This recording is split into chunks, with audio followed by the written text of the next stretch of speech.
This is Romo Dunze, and you're listening to the Ballsville Podcast. Thank you so much, man. I appreciate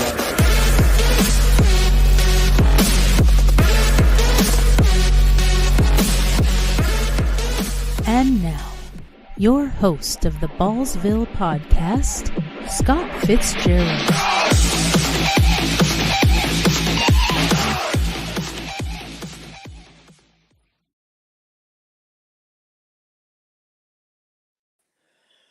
What is up, Ballsville gamers? Welcome to another episode of the Ballsville Podcast. I am your host, Scott Fitzgerald, aka Ludes for Sale on Sleeper. This episode is brought to you by the Ballsville Games. Our games combine fantasy football and poker, which create big payouts with great odds. All right, welcome in, gang. Week 4 is in the books. We have a lot to unpack today. Before we get into it, I'll introduce you to my panel. My co-host, he's Bills Mafia. Tough loss this week from Viva's Las Vegas. It happens to all of us. Happens to the best, huh, Sean? Absolutely. And back once again. You know, he was getting so many people saying, "When's Ken coming back?" He has so many fans. He is my neighbor. He is my neighbor in Florida. He survived the hurricane. He goes by the dealer's back on Sleeper. It's Mr. Ken Moore. What is up, Ken? I'm back, baby. I know you all missed me. He is back, bright-eyed and bushy-tailed. Now that we moved the time slot back to 7 instead of 10, when he looked like he was sleeping. Right, he definitely looks more awake. I was right never now. sleeping. So yeah, so he looks. Even though he's still in bed. So we're gonna get some good info out of Mr. Ken today. So before Excited we get into about this one. All right, before we get into everything, I just want to go over some Ballsville stuff we need to get through, and we have week 4 mini games winners that we need to go over. These are games that we drafted, and they only last 4 weeks, so we have some winners here. Just to go over them real quick, the mini game number 2, red. The winner was Various. He was 4-0. 432 points. Minigame number 2, blue, was Me Machine, 922. He was 4-0, 392.68 points. So the red and blue from the mini league game ones, $4 entry comes with entries to 2 mini games. Mini games number 2, 24 team, mini game best balls, most points after week 4. Before the bye weeks. Winners each receive 25. So congratulations to Various and Me Machine for playing in our mini games. We're looking forward to seeing you guys back next year. The Ballsville game has another mini game number 1, which is the horse race, predicting the NFL rushing leaders. So players predict their top 12 rushing leaders, 1 point for having a player on the list, 2 or more points for guessing the placement correctly, plus 3 points in totals. So we have our winners, Chief Life's 13. And let's see. The J.K. Dobbins pick won him the mini game and a $30 payout. Congratulations to you, Craig. There were 25 entries in that. That's good because he got knocked out in one of the guillotine leagues. So, hey, that's a little, consolation prize. And we have 5 additional mini games. One will end in week 14, and the other 4 will end in week 17. So looking forward to going over those winners when that happens. And then lastly, the big mock draft that we had. It's our in-season mock draft. This draft was to start off our big game. These were 10 teams drafts, and we made our picks on the podcast. And the winner by a long shot, I mean, it's yours truly. Ludes for Sale. So wait a second now, Scott. Let's verify. Was this the league that we all drafted, or was this the league you drafted? No, this is the draft I drafted. Okay, then. So you earned the kudos. Congratulations. So I win free entry into next year, and instead of being selfish and keeping it for myself, I'm going to donate it to our friend Jimbo Bimbos down in a fellow Floridian who's recovering from the hurricane. He wants to thank everyone for the the money that was donated to his GoFundMe page. So I will donate a free entry into one of our best ball games next year for Jimbo Bimbo, who's always been very active in chat. He's going through a rough time, him and his family, but he will recover because he's a Ballsville gamer, and all Ballsville gamers recover. So durability is our strong suit. Exactly. So, so from there, we are going to, before we get into everything, I just want to mention, please like and subscribe to our podcast on YouTube.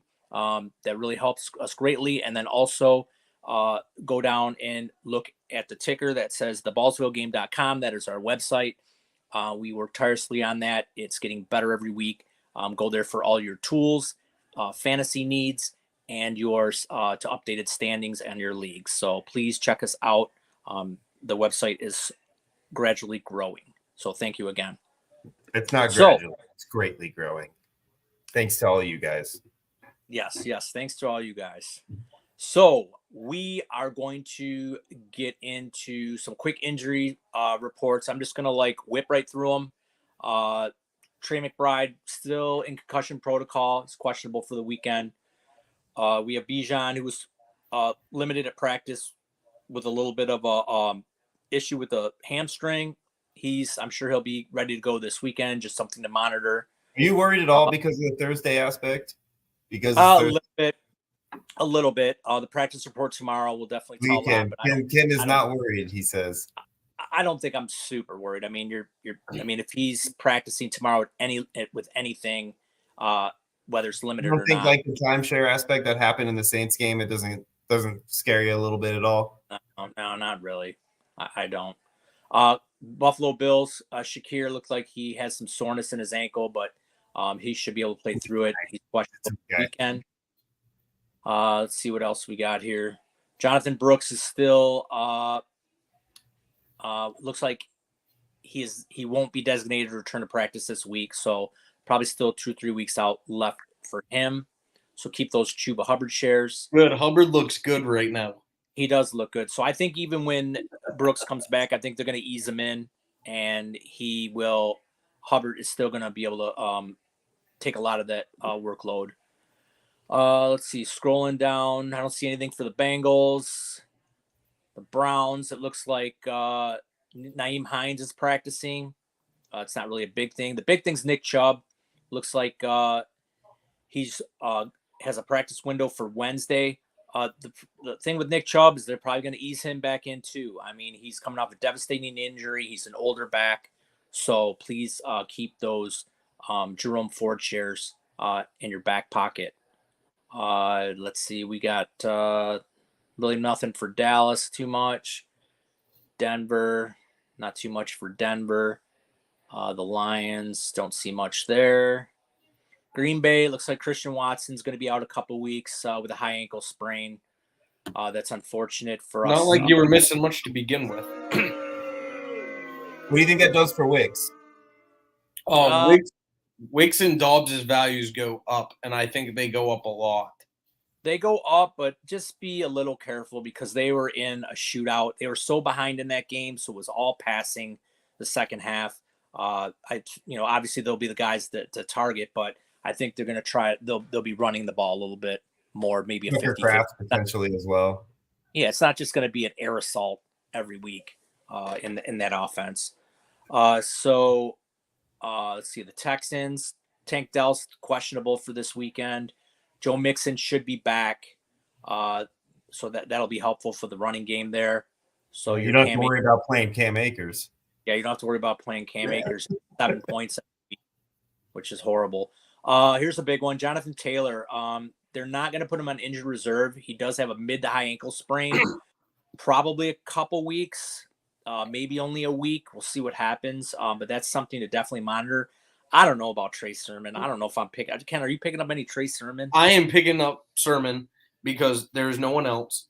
And I also need to say this, that Jonathan Taylor needs new ankles. It is every single season. It's the same injury. And I'm tired of it being his ankles. Let's give his Achilles to Christian McCaffrey, and at least we'll get one good solid back that doesn't get hurt, right? Yeah, no doubt. And then the other injury on that team is Anthony Glass. Thanks, Richardson. Sarah. So Anthony Glass Richardson, again, he's got a hip pointer. The guy's built like a tank, but the tank's made of glass because every time he gets hit, he gets hurt. It's coming down to what's looking like not a very good season of where you drafted him. What do you think of him dynasty wise now? Like, do you really have any potential in him long term as far as being like a stud, like everybody kind of thought he would be? No, I don't, because I don't like the accuracy. So if he can't run, because he can't stay healthy, he's not accurate.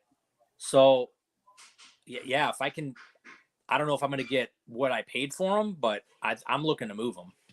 I wonder, I really wish JoJo was on the pod right now, because if everyone remembers on this great pod that not too long ago, he and I had a bet who would be a better quarterback, CJ Stroud or Anthony or Richardson. And I am winning this bet, and I'm going to continue to win this bet. Anthony Richardson does not play safe football, in my opinion, for a quarterback. I get he's young, I get he's physical, and I get he's wants to run and do all these things, but as a quarterback, you can't do that, and because you're going to get hurt. That's what happened last year. He was doing the same things. He's not learning. So for me, I don't want to touch Anthony Richardson because it does not seem like he's going to learn from. I mean, what does the guy have? 18 starts, including high school. Like, you know what I mean? Like, it's unbelievable that he got to the NFL level without even reaching the 20 starts.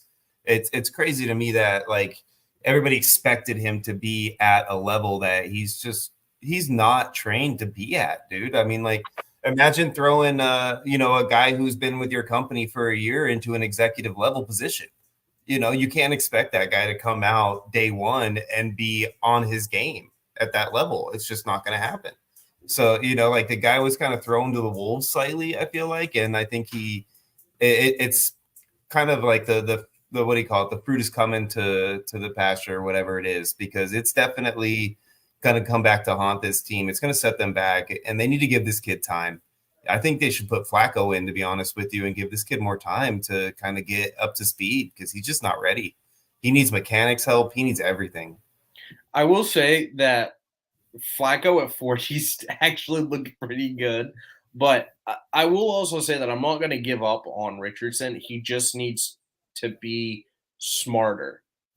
I just don't want to see the Zach Wilson route take place with him. I'd like him to have the confidence to be able to utilize his talent. Yeah, I say wacko for Flacco, but I'm moving on from Richardson. I don't have any dynasty shares from him, but if I do, I'm looking for the truther like C-Bomb that says he's still a massive talent. So I'll just. And he is a massive talent, man. Oh, he is a massive talent. They're not using his talent in the level that they should be either. Like, their coaching is not on par right now with where they should be with a guy like that. Like, he needs the opportunity to run till he's comfortable throwing, and not the other way around. And they're doing it the other way around right now, and he just doesn't have that level of confidence yet. And that's why I saw him because I watched him the first 3 weeks. He's on my main league, and he was my number one quarterback. Thank God I drafted Jaden Daniels later to cover my butt. But he literally watched him just airball like 5 balls that was solely based on him just not being confident in the play and him in general. Like, he was so worried he was going to screw it up that he screwed it up. You know what I mean? And like, we've all been there. We've all done that with anything in our lives. We've all had that happen to us. So, I know what it feels like to be in that position. It's just, he needs to kind of have the opportunity to grow past that. And I'm afraid the coaching and the way they're giving him the opportunity to kind of do this, they're not doing it right. If you're not going to give him what he's good at, let him watch what Flacco's good at and learn from him for a little while. Otherwise, let the man go out there and run that RPO game that Jalen Hurts ran for the first half of his career. Yeah, I mean, I don't know. He's just not. He's not accurate. He's not accurate. He's not running. Every time he runs, he gets hurt. So I'd rather just sell. I mean, I have a lot to say about quarterbacks today, so we'll get into that later. It's going to be pretty wild. What's the difference from any other time? You love quarterbacks. I do love quarterbacks. I mean, this is Scott's like ultimate week right now. Let's talk quarterback. Yeah, we're definitely gonna talk quarterbacks. So going to the Chiefs, obviously the big we'll start with Pacheco first. It's still 6 to 8 weeks out. If he's gonna come back or not. I mean, now that Hunt's in the mix, I mean, now it just adds another wrinkle if hopefully when Pacheco does come back, it doesn't end up being a split backfield again. So but ride Hunt while you have him. And then the big injury, Rashee Rice. Total unfortunate situation. Never happened. Oh, it breaks my heart. As a Bills fan, I'm happy. As a fantasy fan, it sucks. Yeah, and like I said, I'll talk a little bit more about quarterbacks, but just to give you a peek, Patrick Mahomes is not playing very well this week, and he should be arrested for manslaughter because he airmailed that ball, which was horrible. And then when you're gonna go and tackle the guy, tackle him. Don't run blindly and take out your own man. Yeah. And he literally throw your ass at him. He literally like ducked his head and threw his ass first. What the hell are you doing? Either make a tackle or just get out of the way. So now you just you just ruined your number one receiver's year. And I don't even see Rashee Rice coming back until possibly halfway through the year next year, because if he ends up facing a suspension, he's probably going to want it early in the season and just be like, let me ask you a question. Is he eligible to serve the suspension during his rehab? I don't know. Don't know. That's a good question. And I'm curious about that because that would be unbelievable if this dude is out for a full, year from now. So you're looking at like minimum week 4, week 5 next season, and then 6 weeks, 4 weeks on top of that from suspension. I mean, that would be his fantasy value is tanking. ACL surgery, he'll be back by July. So he'll be back for training camp. And, receivers, they don't really need a full year like a running back does. So, you're going to run the Jameson Williams route, though. You're going to bank on a guy who's coming off ACL injury. Like that's, it didn't really work out well in that situation. It's almost the same. It's almost the same scenario. I would be more worried about him. I would be more worried about him just, saying, look, I'm still recovering and just give me my suspension. So, but yeah, so that was unfortunate news. Unbelievable. The Chiefs are, it might be a hot take, but the Chiefs are the 4-0 fraud. I just think it's a fraudulent team, and good luck throwing the ball to Sky Moore now. They're going to have to bring in somebody. Maybe it's Devontae Adams. I don't know. Look at C-Bomb's comment here. We got a comment on this ridiculous comment. Rice's price got too high. JoJo was arguing him over MHJ and Dynasty. If Rice didn't get hurt by a ridiculously bad Mahomes play, he is better than MHJ. Yeah. If he doesn't get hurt and he goes on the trajectory that he was going right now, he was going to be a back-end first-round pick next year. What do you think, Ken? I don't put him in a first-round draft pick. Back end of the first round, you don't put him back into the first round. No, I put him. Well, you and I are close. I put him at early second, but okay, we're talking about. Yeah, I know. So I'm gonna play devil's advocate here for a sec. So for me, looking at this, God, I missed you, Ken. I do think Rice's price for what people were asking for was outrageous. I don't think what I saw in Dynasty and what he was going for is to the equivalent of a top 2 rookie pick next year and another 2 young wide receivers in the first round from this year's draft, like a Brian Thomas and Lad McConkey. I don't think that Rice is worth those 3. Just because that's the equivalent of 3 first rounders. I wouldn't quite put him there yet. Well, that's what I've seen people asking for, and I don't think that's close. I would not pay 3 first-round draft picks or the type of value that I saw Rice going for. Now, looking at what C-Bomb's comment was for MHJ, I don't think it's outrageous for where Rice is, but I also would say that you can't discount Marvin Harrison Jr. just because he's a rookie too, because you've already seen those flashes. So I'm I'm not going to give an answer to Seabaum, but I think they would be in the same neighborhood.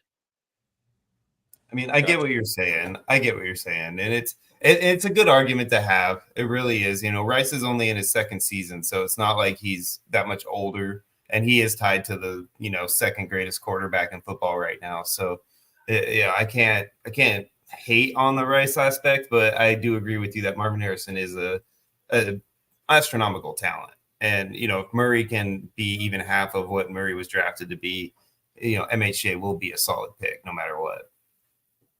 I would say that, back to Scott's point about Rice, I'm going to buy Rice right now for a late first in next year's rookie draft in Dynasty. I will take that every single. I'll even give you my second too if you really wanted it. It depends. I mean, I traded Higgins away for Rice in 2 leagues already in my rebuilds, and I'm completely fine with that. So, I mean, that's kind of the value for teams that are trying to compete this year, and they don't want Rice on their team anymore. All right. Welcome back, Ken. Good combo. All right. We'll go on to the Raiders. Davante Adams with his, I guess he has a hamstring problem, but I think he's just sick of playing with the Raiders. He wants out, looking for the highest bidder. So I don't think he plays again until he's traded, from what I'm reading. So if you own Davante Adams, he's a hold right now and just wait, and hopefully he is in a better situation. The Chargers, I don't see too much for the Chargers. Any trade targets for Davante before you move too far ahead? I mean, other than the one that we obviously just discussed in the Chiefs, but I don't think the Raiders would be dumb enough to trade him to a division, opponent. But I think the Bills should get their head out of their ass and go get. How did you read my mind right there, Scott? I totally brought it up for that reason. No. You don't think could you imagine though adding Davante to the Bills offense the way that they're playing right now? Davante Adams is not going to go to another team unless the quarterback's legit. He's not doing it. He's not going to go play with a rookie quarterback. I would disagree. There is one quarterback out there that I see him going to. Don't tell me Jake Daniels. 100%. Not going there. That guy's a playmaker. I'm not saying he's not. That team is perfect for. But Hold on. There's no reason for the Bills to go get Davante Adams. Sean, I know you disagree, but there's no point in for them to go get them for what their point is on trying to build a young team without a prima donna. Yeah, let me ask you something real quick. Are the Washington Redskins, are they a Super Bowl contender? No, because they don't exist. He's 32 years old. He wants to play for a Super Bowl contender. The Commanders, Redskins, whatever you want to call them, they're not Super Bowl contenders. They might be a couple years away, but he's gonna want to go to a contender, and the Bills are a contender. I mean, they're definitely a contender. Can I point something out? That division looks like crap right now. What division? I don't know. The Cowboys have. Are you talking about that division, or are you talking about the AFC East that has Miami collapsing? The Jets look like they don't even know who's hiking the dang ball and when they're hiking it. The Bills are going to win that division with sleeping. Yeah, the Patriots are the Patriots. Scott, the Cowboys have no defense. They're going to send out nobodies because their entire defense is in a nursing home. Then on top of it, the Eagles don't even look good. They look like trash against the Bucs. We all know that, the Giants look like a fraud, and they always have been a fraud. Ken, you are usually good at making arguments, but the NFC East is nowhere close to as much of a tire fire as the AFC East is right now. Like, at least there is vision for pulling out of their problems on the NFC East side. There is not a vision on the AFC East side. All right. But I just don't see the Bills wanting to pay that because they just got rid of Diggs. So it defeats the purpose. That's the problem, is paying him. If they don't have the salary cap either. So that would be the biggest issue right now, is the contract scenario. Yeah. Well, I would also like to point out that I think Keon Coleman will be a lot better than how he's playing. I agree. He's got that kind of ability, like Mike Williams, like, and if he can just get a little bit of separation in the process, he's going to be great. Hey, real quick, Scott, before we head on, who said earlier on the pod that the Jets were going to win the division? Not me. Someone said that, and I really want them to see Not how me. they feel now. You know how much I hate Aaron Rodgers, so I definitely. Yeah, Aaron Rodgers is trash. Yeah, if you absolutely know by everything about me that there is no way I would have ever said that. All right, move on. I'm sorry. All right. So we'll go to the Rams. Cooper Kupp still 2-3 weeks out, maybe. Puka's out, obviously another probably 3 or 4 more weeks, probably. Yeah, 7, 8, something like that is the week that they say so, chance. The Rams are they're free falling. Maybe they can hold it together when these guys get back. Just keep running the ball. I would like to say one thing that rookie, I can't say his last name. Whittington. The guy that begins with a W. He has looked very, very good so far. And I know we talked way back, for late waiver pickups and rookie drafts. He's actually, I think, going to turn into something good in the NFL. All right. Well, I hope you're right, because I think I just got distracted by Trevor's ridiculous comment that the Bills are going to turn into a pumpkin.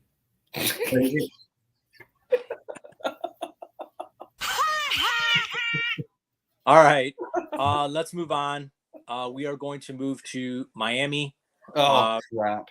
Raheem Mostert, hopefully, thank God, please come back. You want to talk about a pumpkin? Yeah. And then obviously Tua looks like he's going to be back week 8. He does not plan on retiring. The doctor said he shouldn't be forced to retire, so they need him desperately on that team, because what they have now is so they don't care about his well-being. Hey, it's the NFL. They don't care. You're just a number. So they definitely need him back. We'll go to the Vikings. TJ Hawkinson said Friday that the Dolphins will discuss whether to open Hawkinson's knee window next week. What do you say about that, Ken? Are you He's coming back, and I'm going to eat that pub sub live. Let's toss out the horn, because this is a Vikings moment, baby. Are they sitting at 4-0 right now, too? Is it just me, or are they sitting at 4-0 right now? Yes, they're 4-0. Scott, I want you to know that you were going to be losing that bet, and everyone's going to see my enjoyment for that pub sub. Okay, he's not. I cannot wait to see you in golden locks, baby. He is not stepped. I just want to see you twirling them like this, just a little bit of twirl, He has not stepped on the field yet. Oh, by the way, anyone in the chat, if you look down, we're going to give away a free entry today in 2025, and the word is 2025. So if you mention that in the chat, you will be entered to 2025. Get your entry now. Win a free entry into I'm sure it's a best ball next year, correct? I couldn't remember what Alex said. Best ball, probably. Yep. Entry to the best ball next year, baby. You can get a free head start. Drafting. You get to draft now, too. You get to draft right away. Yeah, just don't take Sean's advice. Okay, moving on. We will go through Malik Neighbors. Suffered a concussion, but it looks like he will be back. He's not. He doesn't have any lingering symptoms. So we expect him to be back collecting those massive target shares every week. Who was it that said something about those target shares preseason? There was some specific analyst on our podcast that was hyping up Neighbors. I know I was hyping up. Yeah, where's JoJo? I know I was. All right, Aaron. Love you guys. Aaron Rodgers is questionable, apparently, because his knee doesn't feel very good. Maybe it's because he played crappy that week. So yeah, or because his cadence got called out and he's being a little baby. Yeah. So hey, Scott. Scott, does Aaron Rodgers have oatmeal pants yet? Not yet. Ayahuasca pants. Getting close. Okay. We'll go to Philly. Looks like they'll have both receivers back next week. It's looking good. They desperately need those receivers back because they look horrible on offense. So they looked horrible on offense since midway through last year. Let's be honest. We've had like 4 good games. I will say that if the Eagles don't turn it around, their coach is getting fired. I agree on 100%. Plus, I've heard he's a real pain in the ass to deal with, and I don't. Yeah, think I've heard that. I've heard that too. Yeah, I don't like his stupid look on his face all the time when they put the There's a camera lot I on. don't like about him. Classic white boy. Yeah. So, all right. Over to Pittsburgh. Looks like Russell Wilson's maybe coming back to practice, but at this point, who really cares? Because it's the Justin Fields show. I think we all Better said be anyway. If it they would put be- Russell in, Russell Wilson. Worst Colin Tomlin. if you want to talk about a guy that's got the oatmeal pants, it's definitely Russell Wilson. Russell Wilson is done in the NFL. Yeah, it's definitely Russell Wilson. Jalen Warren's questionable to come back. That should help that running game. Najee Harris didn't look that great. I mean, he's just a volume back at this point. Going over to the San Francisco 49ers, I mean, just put McCaffrey to bed. I mean, this guy's not coming back. So I was watching something earlier about this, Scott, and they were saying that this is like a common issue for an athletic scenario, yada yada yada, physical therapy person, yada yada yada. So I think that there's a chance he comes back, but the only reason I hang on to him is if I'm a contender. It's the only reason I keep him. And if you're not a contender and he's on your roster in your IR slot, whatever, get what you can for him now. I think even if you're a contender, why hang on to him? You could probably trade him for a because back. he could come back and be a solid playoff player. Or he could come back. He could come back and then go out there for one game and then he's out again. And then you're done for the season. So I'd rather. I mean, what do you have to give up to get him now? Huh? Not a lot. You don't have to give up a lot to get him right now. I don't want him. I want Not in healthy. redraft, but in Dynasty, I'd still be buying him. Yeah, right I now. mean, if we're talking redraft, I don't want him. Dynasty. So if you're a contender in a redraft league and you have like a really deep receiving squad, you wouldn't throw like your last depth receiver to go pick up McCaffrey to a team that's like in dire straits because they've obviously been hit by the injury bug. They're not going to trade McCaffrey for a freaking some third. Why wouldn't string. they in a redraft if They're they're not- like dying? for like a wide receiver 3? Why They're not? not- I mean, why not? If you have not doing McCaffrey in a redraft right now and you're in dire straits and you have McCaffrey and Puka Ken, are you taking or that? Are you Rice taking or that? something like taking that, that and you're taking a double injury. Ken, here's Alan Lazard. Can I have Christian McCaffrey? No. That's not, Alan Lazard is not the level of player I'm discussing He's a here. WR2. Zay Flowers. Would you give up Are you Zay taking Flowers Zay right Flowers, now to a team that's like trying to make sure they don't fall out of contention to get Why'd you have to pick Zay? You're like, Why'd you have to pick Zay? I love 4-0 Zay. right now? Oh. No, Right? I would keep Zay. You'd keep Zay at 4-0 rather than have McCaffrey in your IR slot with a potential playoff run. Well, if you're 4-0, why break With what's not with broken? more solid receivers ahead of Zay. Why would you break what's not broken? I'm not breaking anything. My though. issue, You're throwing my away issue a with player my that you're issue- never no, but my playing. issue with what you're saying is that you're going from a guy who's producing to a guy that you don't know when he's coming back. So why would you go trade Zay for CMC when you could trade Zay and still go get another good running back that's out there? Like, who are you going to get for Zay right now that's going to get you, like, somebody that's going to hit your starting lineup? I mean, like, Rico Dowdle might be your best bet. You're probably Okay, going to have then you are a lot lower on Zay Flowers than I am because I don't think Zay Flowers is even close to Rico. See, I'm definitely low on Flowers. I just don't think that they're targeting really any kind of, like, consistency in that offense to any one person.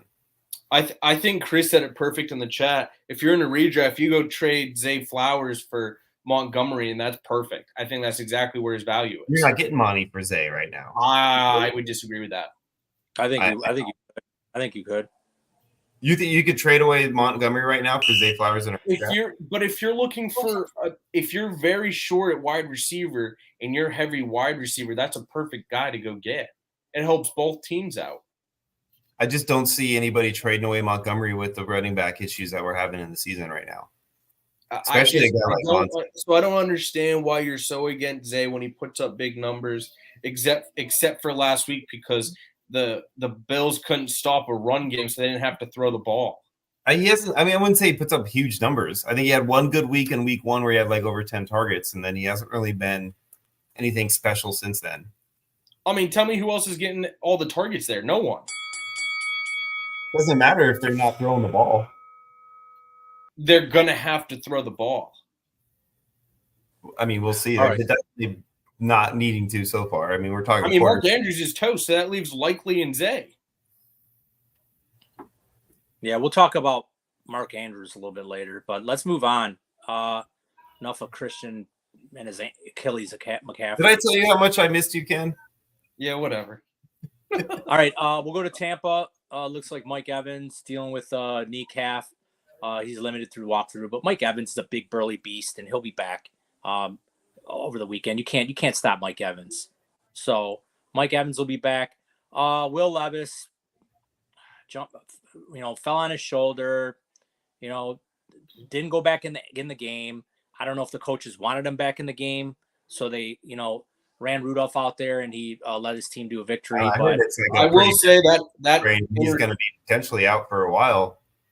that interception was awful that he threw, but I will say that Mason Rudolph was also not good at all. No, he and was built up.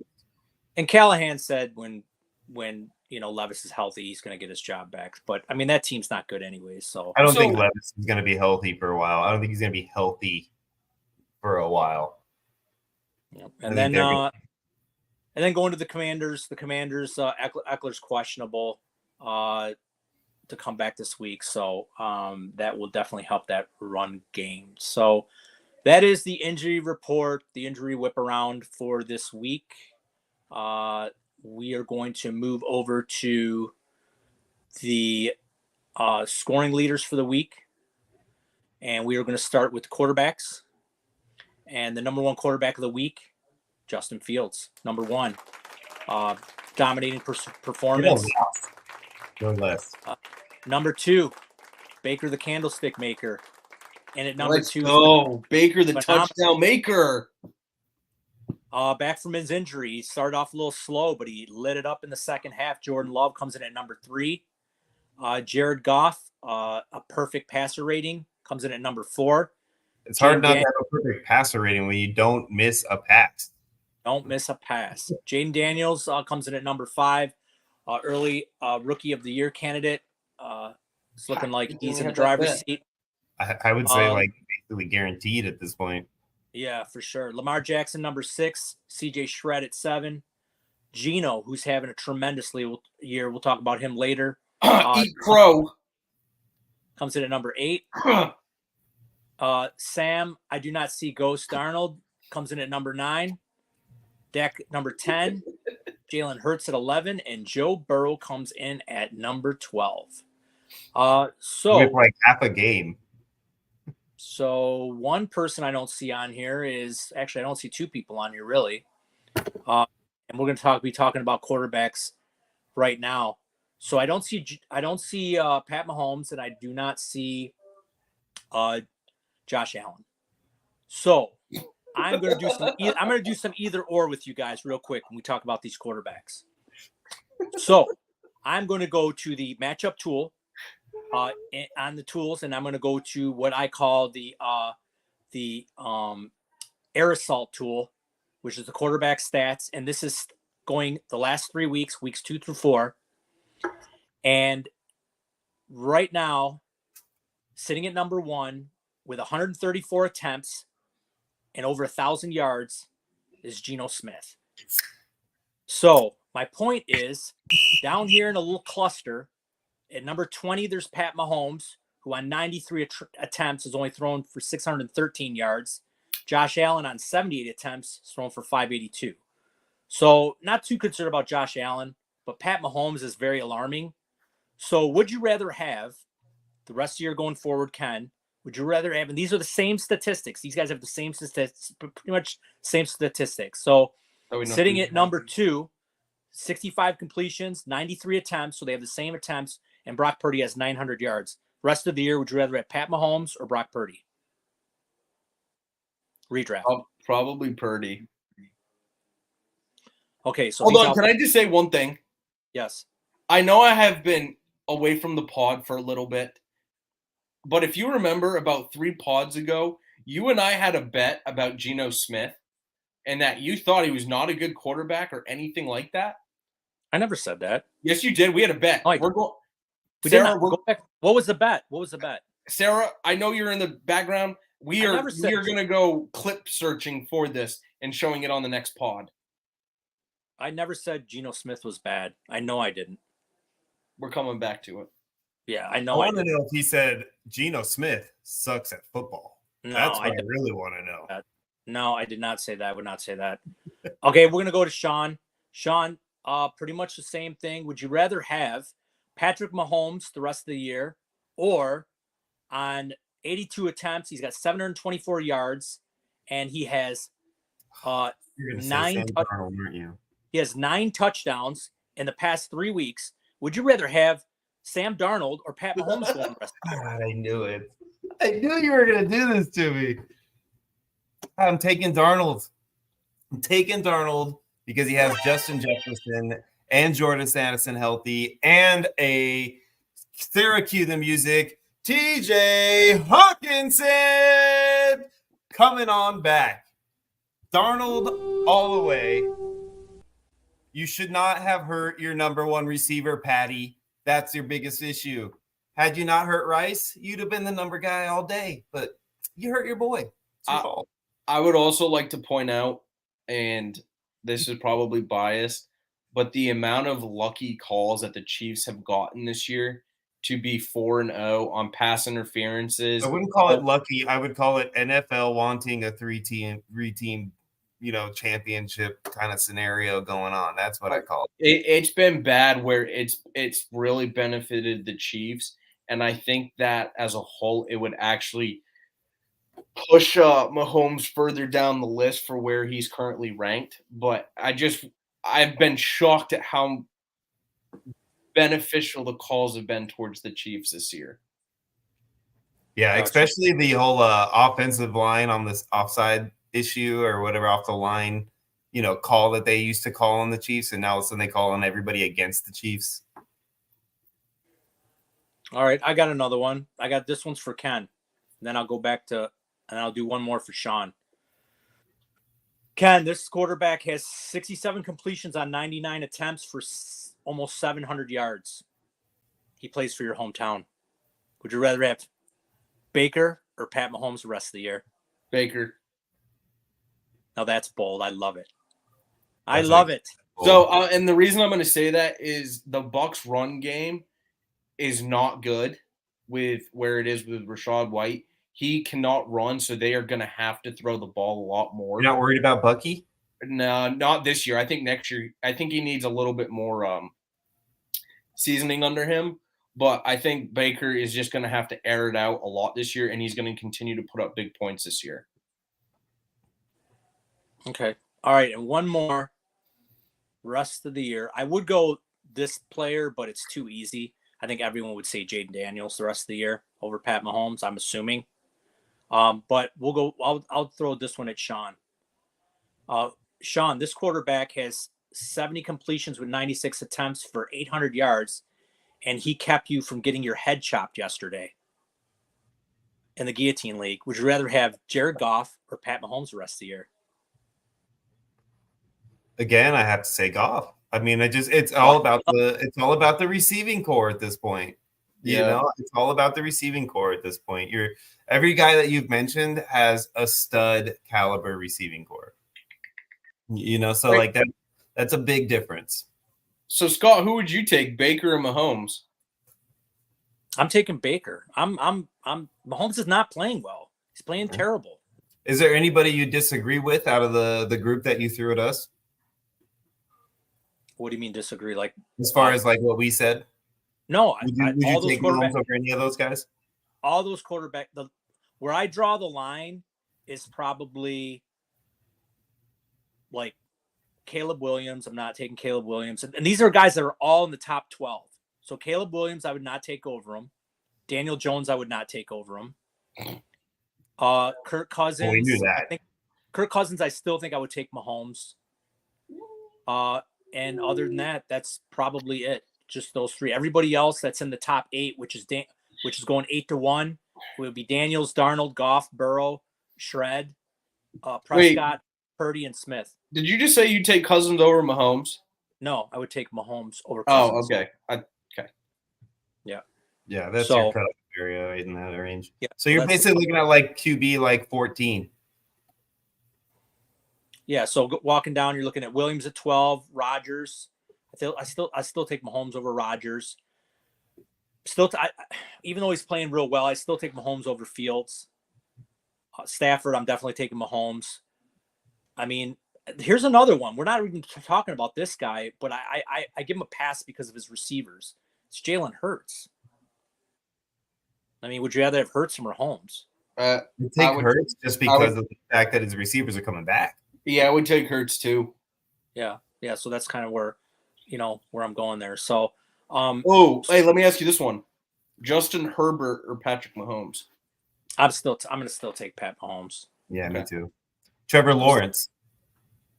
I'm still taking Pat Mahomes. I mean, at that point, I mean, Herbert would be probably a different if he was healthy, but I just don't know if this guy's going to stay healthy all year. I think he's just going to be mangled all year. So I just don't. Now, Kyler Murray's an interesting one. You take Kyler Murray or Pat Mahomes? Again, I have to lean the Murray side only based on receiving core. And rushing side. That one's really. I think I would. That's a good one. I think that's the closest one where you get it right now. Well, it's the closest one because Murray's 19 and Mahomes is 20, and average their fantasy points per game. Murray's fantasy points per game is 20.5. Mahomes is 18.8. So they're basically even. I would probably lean the Murray side. But I think out of all the players, that's the closest comparison that you could do. Yeah. And it honestly boils down to the fact that he still has his number 1 and number 2 targets. I mean, McBride should be back, if not this week, the next. And he's got McBride and he's got MHJ. So it's hard to say that a guy like Mahomes, he's going to have to lean on Kelsey, who's the guy that I think will benefit the most from the Rice injury. And so I think that, at this point, like Mahomes is kind of pigeonholed, I guess you could say. Yeah. So, I mean, we'll see what happens. I mean, I guess when it comes to a guy that close, I think I would just probably go with the better coach with the better talent, which would be Mahomes. As much as his receiving core has been depleted, they're just Super Bowl champs. I guess I would go with the coach. Coach, find a way to put him in a position where he can, excel. But he's got to get a little bit more accurate. Some of these throws are bad. He's not making good decisions. I don't know. I think he feels like the pressure's on him a little bit. When Rice came out, I think he kind of like that. His mindset was different. And they're not. So the last couple of weeks they haven't really run the ball very good. So I want to see what happens in the next couple of weeks with Kareem Hunt. He looked pretty good. I think he had like 80 or 90 total yards. So he's getting acclimated, getting back into the offense. So I want to see what they do Monday night against the Saints, who has a good defense. And I want to see what happens the following week. And if they can get something out of Kareem Hunt, then I think you'll see Mahomes' efficiency. How much are you using to chase Kareem Hunt right now? Pardon me? How much are you using? Say he's on your waiver wire. How much you spending? 20%, 25 maybe. Depends if I really need a running back. I probably would go higher than Scott. I'd probably put it at 30 to 35. The only thing I'm worried about is when Pacheco comes back. I mean, if Pacheco was out for the year, then I would be closer to probably 50, 60%. But Pacheco comes back. I mean, it's his job still. And is that going to be does that mean Hunt's going to be totally out? I mean, what if he's doing really well? Yeah. I mean, I think we're a little premature slightly on Hunt, honestly. I think he's an older back. Like, you're talking 5-6 weeks of really taking that wear and tear of the number 1 back. Like, is he really going to be somebody who lasts through the season? I mean, we'll see. I just I want a little more time. I want a little more time to understand where he's at fully before I'm ready to invest, especially knowing that he's only slated to miss. Pacheco's only slated to miss till week 8 or 9, I believe. So that's prime fantasy time, and I don't want to spend too much money on a guy that is relegated to almost free agency. I hope by the time Pacheco's back at a full workload. So I think my only pushback to you is I think what happens is Perine gets cut and Hunt takes over for him, because I think Kareem Hunt is a better back than Perine is. You think he gets workload, because Perine didn't get a lot at all before Pacheco got hurt? No, but I also don't think that Pacheco is going to be rushed back into a full workload either. I think it's going to take – I think he comes back, but I think it's going to be another 2 to 3 weeks till he's up to speed. So you think say week 12, right? Let's use week 12 as our cutoff kind of timeline. Yeah, probably. Do you think that Kareem Hunt has value going after week 12? No, but I'm also going to say you're talking about 8 weeks between now and week 12 that you're going to need someone to perform. Is Kareem Hunt better than the third back that you drafted?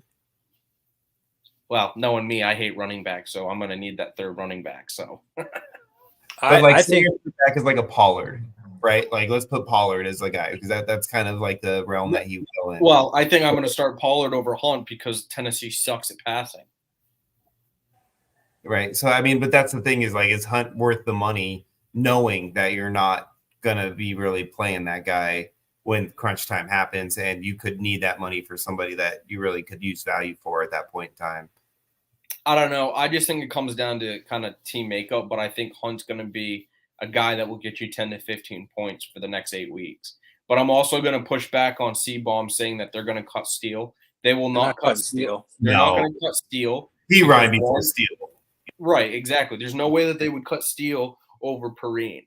Yeah, he's their fullback either way. And on top of that, when they had no one, Steele was the guy who was rushing, and Perine barely had any usage. So I think I don't – plus Perine's 29? He's at the end of his, time in the NFL. So I just, I think that's C-Bomb trying to get us riled up. Yeah, well, that's C-Bomb. I'm going to get riled up over that. I mean, my whole take is I think Hunt's going to, he's not going anywhere. Perine, oatmeal pants will get cut. So going forward, even when Pacheco comes back, I think that'd be pretty dangerous backfield. I could see Andy Reid being the wizard he is, having both of them on the field at the same time. You could always split Hunt out. He's a great receiver. Pacheco in there. So, and then you always wonder about possibly Pacheco re-injuring or anything, but you can't think about injuries at that point. But why would you get rid of Hunt if he's doing really well? You can have a two-headed monster back there. We're not going to like it as for fantasy owners, but for, in the NFL, they're looking to win games. So I could totally. I will say, out of all the injuries, I think he is the one that I think is the safest one, because he's looking at a broken bone and no ligaments, whereas a lot of the other guys are ligament issues that seem to linger more. Honestly, I just wish everyone stopped getting hurt so I could actually stop starting the fullback for the 49ers. Yeah, not have to play Losavas, Ray McLeod, and all these guys that I have to keep picking up off waivers. Okay, and we'll answer one quick question. Chris said in chat, who gets more love, Smith-Schuster or Watson? My take is it's going to be Juju. I agree. Caught a touchdown a couple weeks ago, I think, and he was in this offense before. He knows how to, it's run, and he's going to be getting those shares. So I've been trying to pick him up in any leagues that I can. I probably shouldn't even say that because I'm in a lot of Ballsville leagues, but yeah, I'm probably targeting him in all the redraft leagues that I'm in. So anyways, all right, let's move. We spent enough on quarterbacks. We'll move to the running backs. Number one coming in, King Henry, monster game. I love watching that guy run downhill. Yeah, the Bills have no defense either. Huh. Yeah, I mean, just running away. Seeing a man that big, just with that much speed, is awesome. Ken Walker, man, another monster game. I mean, this guy's really, really good. He comes in. Can we talk about the fact that he straight up flipped over that dude? Yeah, that was a somersault, bro. He's Simone Biles, that man, dude. It was unbelievable. Gymnastics. I would also like to point out that we've had multiple conversations about this backfield, about whose backfield it is. Will Charbonnet cut into Walker? This will not happen. That is Walker's backfield. Yeah. The only way If you're worried about his midsection injury, you don't have to be anymore. Jeez Louise. Yeah, the only way Sharp's going to be relevant is if Walker gets hurt. Yeah. Yep. And he's a different running back. It's like the difference between who was the Giants backs back in the day? Help me with some names. Brandon Jacobs and I can't forget the other guy's name, but they had like that kind of flash and dash type of style. Like that's what I see with those two backs. Help me out with his name real quick if you can. Bradshaw. Oh, Bradshaw. Yeah, Bradshaw and Jacobs. Like it's kind of like that type of style, I think. Okay. All right. Coming in number 3 is DeAndre Swift. Everyone got those Roshan shares, and he did get in the box, but Swift had the big game. Coming in number 4 is Big Slick, Alvin Kamara. We got Jordan Mason, who's looking like this year's Kyron Williams, if you picked him up off the waivers. Coming in at number 6, this is I know Ken was high on this guy, Chase Brown. Looks like Moss is going to still be involved, but Ken, Chase Brown is a lead back in this offense, wouldn't you think? I think the more and more the season goes along, the more and more he becomes the RB1. Yeah, for sure. Chuba Hubbard comes in at number 7. Justice Hill. I said this before, and I think people laughed at me. I said Justice Hill was going to have some standalone value. Comes in at number 8 in that offense. Jeremy McNichols comes in at number 9. I wouldn't think too much of that. When Eckler comes back, he'll be taking that role. Kyron Williams at 10. Brian Robinson, who's great back, comes in at number 11. And Jahmyr Gibbs comes in at number 12. We did talk about these running backs here, guys that were just outside that maybe didn't have a really good game. Saquon didn't really have a great game, probably because they just stacked the box against them. Let's see. I do not. So one running back I'm not seeing again, and Sean, I'm going to go to you, since your buddy loves him. Rachaad White. I mean, Bucky Irvin looks like the better back by far. I mean, nobody can tell me anymore that's Rachaad White, right? No, I agree. I mean, I feel like there was a specific analyst on this podcast that talked about that happening, a while back, and said that it was going to happen sometime early in the season. And here we are, quarter way in, and it's already happening. So, I think Rachaad White at this point has, done what he's going to do in the NFL. I never thought he was a very talented player. I think he was just a victim of circumstance per se. And that's pretty much what's happened. And I think Bucky is going to take that role moving forward, and they'll potentially bring somebody else in next year that will team with Bucky, and he'll be moved on. I just don't see any value with him anymore. So I'm going to have to push back against Sean a little bit. Shocking. Rachaad White still has value in one area. He is a better receiving back than what Bucky is. But yeah, Sean, I disagree with you. He is a better runner as a receiver than Bucky is, but Bucky is a lot better runner than White is or was at last year's peak. I think White eventually, when his contract is up, he's done, but I still think he will have some value going forward. It's not like a team like Chargers, is their like third down back, but it's not going to be anything worth fantasy value. I don't know. I mean, his receiving stats aren't bad this entire season so far. It's because of the system he's in. I mean, Baker is a check down player too, so it works perfectly for him. But you're acting like Rachaad White's not going to have any value at all, but he still will have some. No, I don't think so. I mean, his some value at this point, like this is the max value that Rachaad White has. Like, what's going to happen if he goes somewhere else where they don't utilize his talent? That he is one singular talent that he's good at to that level anymore. But we're also not talking about next year. We're talking about this season. I just don't think this season's going to matter either. I think he's out. I think Bucky has taken over that role, man. He's adding a aspect to that offense that Rachaad White never did. It's a fear factor that helps the rest of that offense perform better. So having him in the offense alone, even just standing out there on the field is better. So I guess I'm going to have to disagree with you there because he has 14 receptions through 4 games. And on top of that, against the Eagles, he ran 10 times for 49 yards. That puts him at almost 5 yards a carry. So you act like he doesn't have much value, but he still does have value. I think you can go get him. That's his best game running average, like I think in his career. I mean, if you think back on it, the guy is average like less than 3 yards a carry throughout his 4 years. I'm not saying he's a top running back, but you're acting like he has no value at all. I just don't think he has fantasy value. I'll break the tie. So I agree that Rachaad White definitely is not going to lose, complete value. But I'm picking up as much Bucky Irving shares as I can because he's a better running back between the tackles. And when we get late into the season, games, the weather gets cold, maybe not in Florida when they have to travel, you got to be able to run the ball. Bucky Irving's better between the tackles. And coming out of college, he wasn't that bad of a receiving back. So I like Bucky Irving. I think at worst, it'd be like a 50-50, 60-40, probably Irving. But Bills get a victory. That's kind of where I don't know why you acting like he has no value. There's a difference. I'm not saying he doesn't have value. No, I'm talking about Mr. Bills fan up there. Oh, Bills. Okay. Hey, give me my victories where I can get him this week, okay? That's true. You did get. Yes. Yeah, you're right. All right.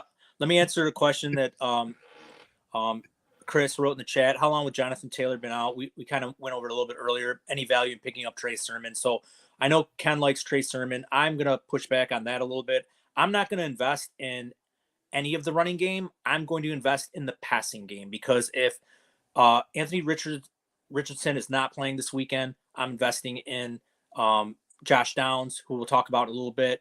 Looks like Pittman's off of Mel Carton. He's back in the lineup. So I'm staying away from any of that running game until Jonathan Taylor comes back. And if he's got a mid ankle sprain, could be a couple weeks for that. So I just need to point something out. I can't believe that C-Bomb disagreed with me. What did he disagree with you about? No, I said he agreed with me. Oh, he agreed with you. It's still White. Irvin definitely close. It's because it's an argument against me. I'm with you, Sean. I'm with you, Sean. I'll take the guy who can run between the tackles.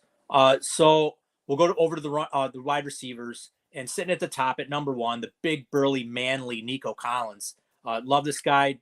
Ken knows I've loved this guy forever.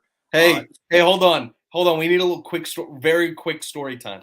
2 years ago, Scott and I made a trade to put Scott in the championship. I was rebuilding. I traded him Sonny Michel. And I got Nico Collins for it. And it looks like the best trade I have ever made in my entire life. But and I told Ken too, because Ken didn't want to make the trade. He wasn't going to trade him to me. I had to literally tell him, I've seen this guy at Michigan. All he needs is a quarterback, and he's going to be a stud. And I said, just make the trade. And as much as I hated giving away Nico Collins, I won a championship. So that's all I cared about. So yeah, I lost Nico Collins in Dynasty, but hey man, you got to give up something to win something, and I won a chip. So I still can't. I think you could have won that chip without giving up Nico for Sony. No, because Sony did give me. I would just like to point out that he is the only person ever to pick up the phone and call me to get a trade done. Unlike some people I know that send lopsided trades. I am very well known to pick up the phone and call people. Bills Mafia. All right. Coming at number 2, Jaden Reed, and number 3, Datavian Wicks. So it looks like these guys will be definitely involved in the offense as long as Christian Watson's out.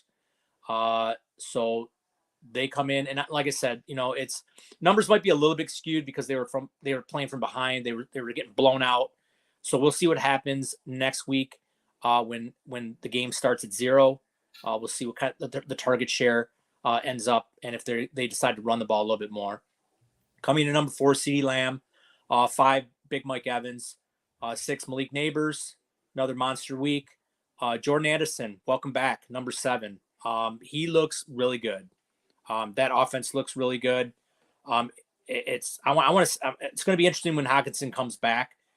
there's I don't know if there's gonna be enough balls around to go to everybody. So we'll see what happens when That's what she said. that happens. But Addison's looking really, really good. And then coming in at number 8, Josh Downs. He's back. He looks like he's taking all Alex Pierce's targets. So he comes in at number 8. Brian Thomas Jr. I think we all like him on the panel here. Comes in at number 9. Deontay Johnson comes in at number 10. Thanks to Andy Dalton. Coming in at number 11 is Amon-Ra, who had the beautiful touchdown pass last night. Jared Goff. And coming in at number 12 is Justin Jefferson. So let's see, a couple guys that didn't really make the list.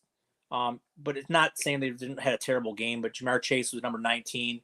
He did get in the box and had 85 yards. And let's see, that's really about all I can see. Did you say Michael Pittman in there? You did mention Pittman, didn't you? Pittman's number 20. Pittman's number 20. He had 6 catches for. He had a better game, and I think that if Flacco comes in and ends up having to play this week, I think Pittman's a start. Yeah. So with Taylor out, if Flacco's in, I mean, you gotta like I said earlier when I answered Chris's question, you gotta like the passing game, right? Downs, Pittman. You know. Yeah, 100%. Okay. I feel bad for what's going on with Richardson because he's killing Pittman's value because Pittman is a very good quarterback. Wide receiver. And I just feel bad because I know he can be very good, but not given the opportunities with Richardson right now. I agree. Right.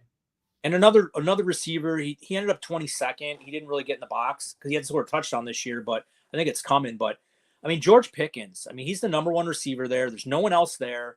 I was a little worried that Fields maybe would not target him as much and be more about running, but Fields looks pretty good and he's targeting him. So he just, he's not really talked about because he hasn't scored a touchdown yet. So, but better days are coming for George Pickens.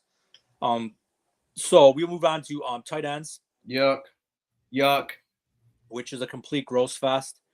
Sitting at top, though, and we need to talk about this situation, is Tucker Kraft. 6 receptions, 53 yards. Sean, is he the new number 1 there? I mean, tight end wise, yes. Yeah. I wouldn't say number 1 overall, but yeah, 100%. Looks a lot better. I think what it is, I was just talking about this earlier, and what it really boils down to me is that I think they both came out drafted the same class. Musgrave has been hurt.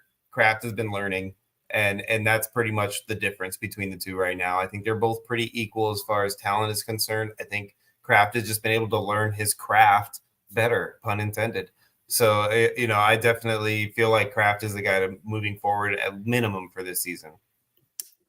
Number 2, we have Pat Freiermuth. He's definitely involved in that offense, which is a little surprising. I didn't know if he'd be super involved, depending on the quarterback situation, especially Fields being in there. I thought maybe, with Wilson was in there, he would definitely target him. But Fields looked pretty good, going to the players he needed to go to. Coming in at number 3, he'll probably be up here a little bit more now with the injury, is Travis Swift. He comes in at number 3. Travis Swift? Yeah, Travis Swift. I love it. So coming in at number 4 is George Kittle. Tyson Hill comes in at number 5. He is on injury report now, so don't know if he's going to be available next week. Dallas Goedert comes in at number 6. We'll see how this if he stays up here when the receivers come back. Jake Ferguson at 7, K-Dot at 8. AJ Barner, tight end for Seattle, comes in at 9. That's pretty interesting. Michigan native. Looks like he was targeted a lot more than Noah Fant, but I don't think too much about that because it was kind of a shootout. Number 10, it looks like Blake Whiteheart. I think he's just filling in, obviously, for Njoku. I wouldn't think too much of that. Dalton Kincaid sighting comes in at number 11. I'm so happy that he's in the top 12 now for a couple consecutive weeks. I wish the score would have reflected it. I mean, it makes my trade a little bit better for T. Higgins, I guess. I really needed a tight end, so I hope he goes forward. He continues just going forward. And then coming in number 12 is Austin Hooper. Not too much about gross. That. It was kind of gross. I'm surprised you didn't spend more time on Auten because this is back-to-back weeks that he's put up good numbers at the tight end spot. Yeah, and like I said, I can go to you for that. Yeah, he has. I've noticed that. I've noticed him being picked up on the waiver wire for people that are dying at tight end. But what's most important? Let's talk about, some guys that are out. Were out and was hurt. Everybody had Brock Bowers. He kind of came back to earth. I think it's more of like the quarterback play situation. And I need to talk about one tight end who I think could officially be droppable. And can you guys guess who that could be? Kyle Pitts. Well, that's one. A good one, Ken. Sean, can you name the other one? Ooh, a droppable tight end right now. Damn, I thought it was Pitts. Who is literally like Evan Ingram? no, who is literally a top 2 tight end, like Oh, Mark Andrews. What are we doing? Mark Yeah. Andrews. Is this guy dead? I don't know yet. How I'm do not 100% ready to give up on him, but he's man. had two targets in like the last 2 weeks. He's only run. I heard a stat. He's only run in 2 weeks like 13 routes. He's not doing anything. He's like just what is he doing? I don't know what's going on. And I don't want to hear the people that say, "Oh, he got in a car accident and early in the preseason." That I don't want to hear that. Okay, he wasn't in the hospital or anything like that. I don't know what's going on, but I can't put him in my lineup anymore. The only thing that is what I've heard is that with that O-line is that they're worried with them being younger, and they wanted Andrews to be there for more blocking. I guess I don't really know, but I'll be back in just a minute. Okay. Okay. All Andrews has been used for is blocking, and I know he's a better blocker than Likely is, but I don't know how you can have a guy who is very, very good ever for like the last more than a couple, but in the past couple of years, but now just completely non-existent. I don't know, but I'll tell you what, I am not starting Andrews anymore or trying to. All right, one more quick question for you, Ken, since you're the Dynasty guy. If I have Kyle Pitts in Dynasty, what can I get for him?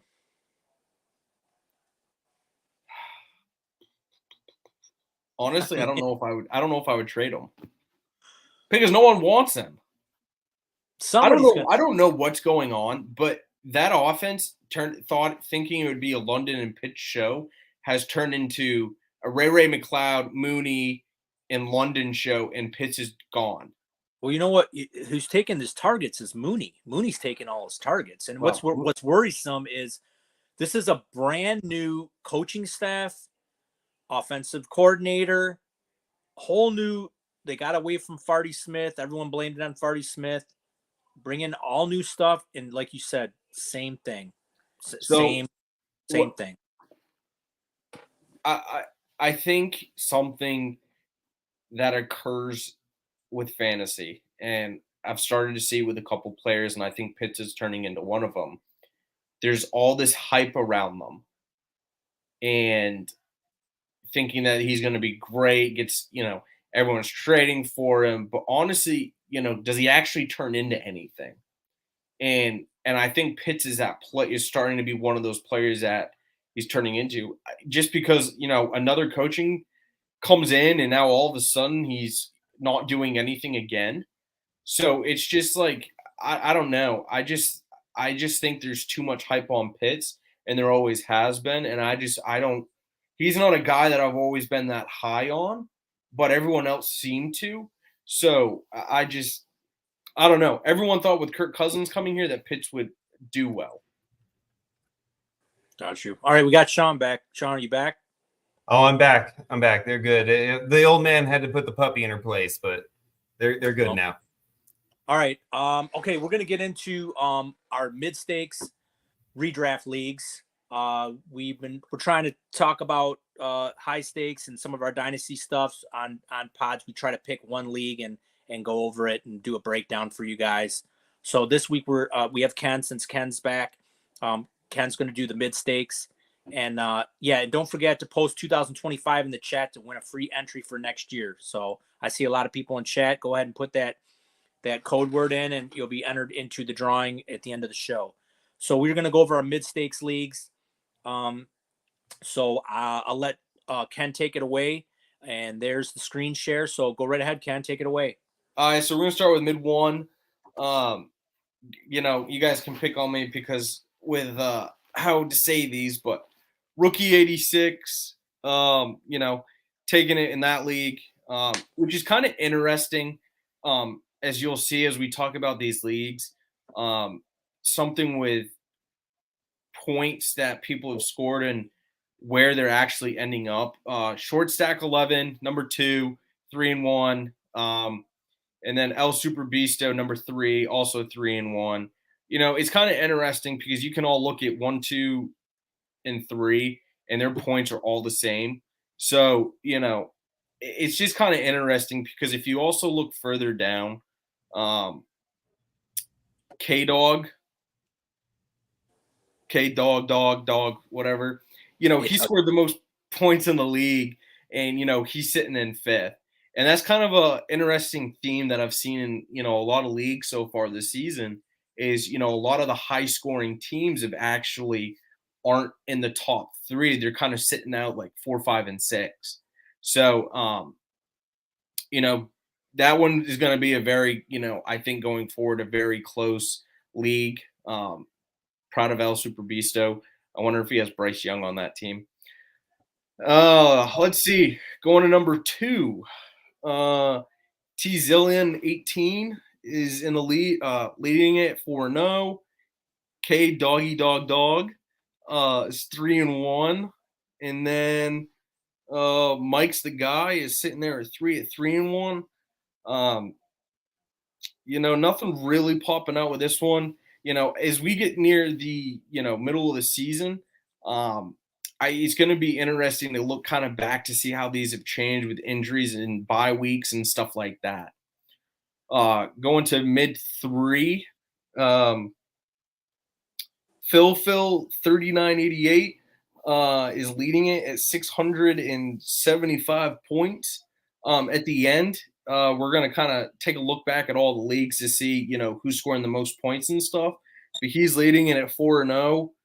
Mike's the guys right behind it at number 2 at 4-0, just less points by about 60, which is kind of interesting to see. And then our one and only JoJo,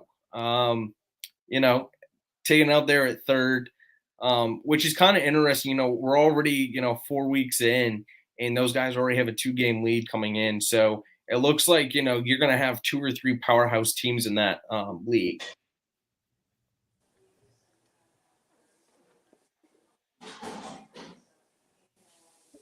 All right, so Chiefs Life is leading in. What league is this, Ken? Team name? What's that league again? What's the league name, Ken?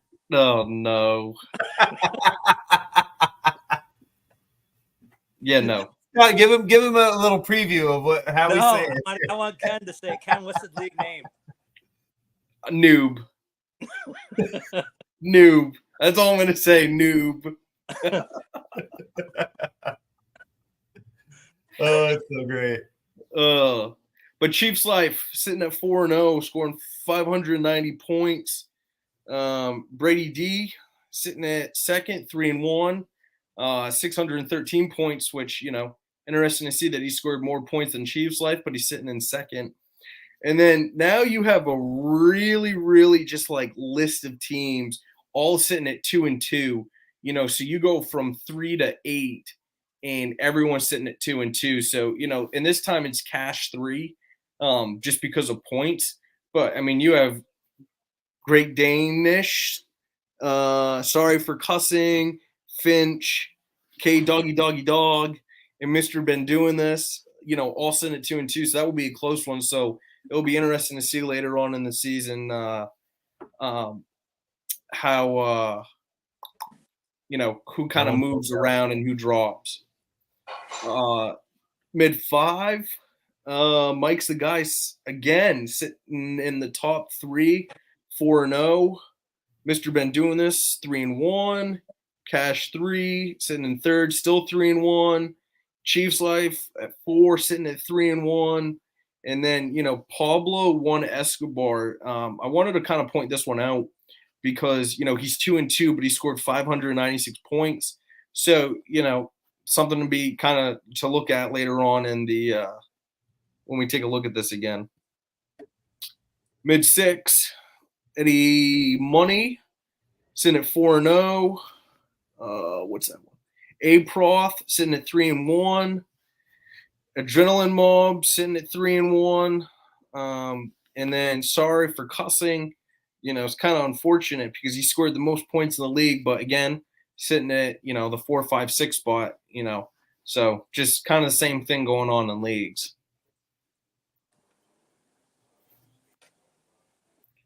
Mid 7, K Doggy Dog is again in the top of this league, 3-1. Mr. Ben doing this 3-1 at 2. Chiefs Life number in third, 3-1. Pablo One Escobar, 2-2. But same thing here again. That you have a huge list of 2-2s and some 3-1. So another close division. Looking at mid 8 with Scorpion, kind of a new one seen at the top. Gino is sitting at 4-0. Mr. Ben doing this up there again, 3-1. Our great old JoJo sitting at 3-1. And then of course, I don't know how C-Bomb feels about this, but he's also sitting behind JoJo at the moment. So and that's our pod league too. So that was all drafted on the pod. All pod members drafted in that one. That's right. And then Chiefs Life's also sitting at 3-1, so another good close league. So going to mid 9. Sorry for Cussing. It's kind of funny because Sorry for Cussing made a comment earlier in Ballsville saying that he's struggling, and then I saw him at the top of the league at 4-0. So I can't believe Scott is actually at 4-0. Good job, Scott. I'm proud of you. What's that team name? Neighbors think I'm selling. Weed. Selling what? Weed. Hey, this is a family podcast. Thank you. Hey, it's medical. Just reading the team name. Cash 3 sitting at 3-1. C-Bomb again sitting in 4th place. Can't seem to get into the top 3 in any of these leagues, but I believe in him. Zubakis right behind him, and then you got some 2-2 leagues. So another close league in this one, and then finally sitting at mid 10. You just had to talk all that shit, and here he is at the top of the list. That's exactly why I did it, because I saw what was coming up. C-Bomb number 1 at 3-1. Mr. Ben doing this sitting at 3-1. Short Stack sitting at 3-1. Glass sitting at 3-1. Chiefs 2-2. So another close division, but as we go through all this, and it's the beginning of the season, a lot of these are a lot closer. So when you get to kind of the midway point, it's going to be interesting to see what has changed. But I do think it's important to know what teams right now are scoring the most points. Which I'm very proud of to say number 1. And, I know he's on the pod right now, so I'm proud of the young buck and learning. That is the great C-Bomb. He's number 1 in mid 10, scoring 699.66 points. Wow. Great's a pretty strong word. Maybe give him like excelling, And then the next one, Phil 3988 in mid 3 is number 2 at 675.74 points. And then finally, Mr. Ben doing this in mid 5 at 645.16. So, these are the teams, well in the 600s, but C-Bomb almost at 700 points through 4 weeks is really incredible. And for him to have such a big gap already, that team is looking like a powerhouse if he doesn't have any injuries going forward. Okay. All right. All right. Well, that wraps up the mid stakes. Thank you very much, Ken. That was very good.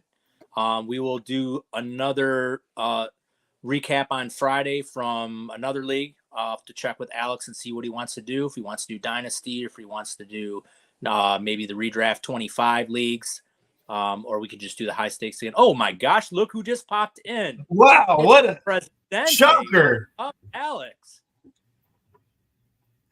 Oh, wait. Let's let him talk to us. He's got to talk to us. You, Alex.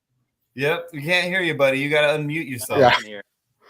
All right, I was waiting in the background, just listening to you guys. Great show. We could definitely do a little Dynasty, man. That's the only leagues that I'm really performing in. Jeez. Hey, I just wanted to come and interrupt to go over the winners again, real quick, if you guys don't mind. Go ahead, Alex. Okay, let me present this.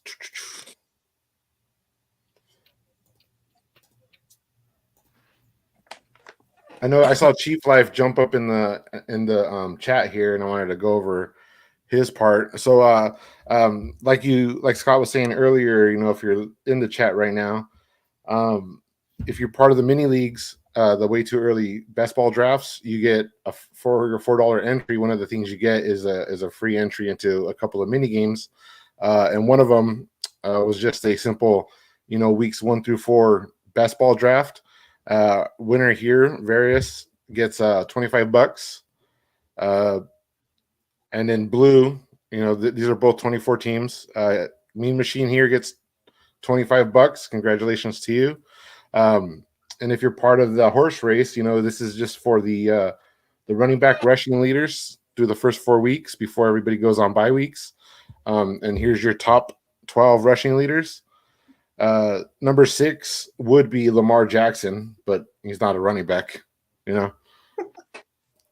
And here's our winning card. This is what I wanted to show off. This is a Chiefs card right here, and you can see the green dots are 1 point. That's for having a player on the list, and then the 3 green dots is for having them in the right position. So he won. He actually tied. There was 3 people that had 9 points, and Chief here won by selecting Dobbins as part of the RB1 crew here. So who would have thought that J.K. Dobbins would be up there? Well, Chief thought he would be up there. Yeah. And then lastly, I wanted to show off Scott because he didn't give himself enough props. He's got a total of 700 points through the first 4 weeks, which is phenomenal. If you're part of the 10-team leagues, you can go check your score and see what your score is, but it's one of the higher ones that we have, Anyways, I just wanted to go over that again and say congratulations to our winners. And if you haven't done it already, like and subscribe to the pod, and then put the 2025 in chat, and you guys will be entered, to this raffle here. So, all right, we ready for a raffle? Let's do it. I'll stick around for that. Let's go. All right, Sean, you're the raffle roller. Let's go. Absolutely. Give me we got 6 entries right now. I feel like we had a technological difficulty, so I want to give everybody a few minutes. If you already posted 2025, do it again. Do it again. Make sure you're in there. Double check yourself, double check us, because I want to make sure this technological difficulty does not affect you guys in your entry, okay? So right now I'm showing 6 entries. I feel like we should have a lot more than that. So I know we've got a couple of people like there. See, we got more people jumping in right now. I can tell that it's happening. So yes, technological difficulty took effect. So please post again. There we go. Look at you guys. You guys are amazing. It's just 2025.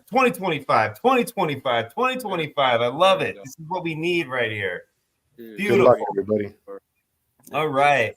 So let's give them a couple of minutes, guys, to kind of go ahead and continue to enter in here and keep building this pot. We're at 12 now. We just doubled in size. So this is amazing.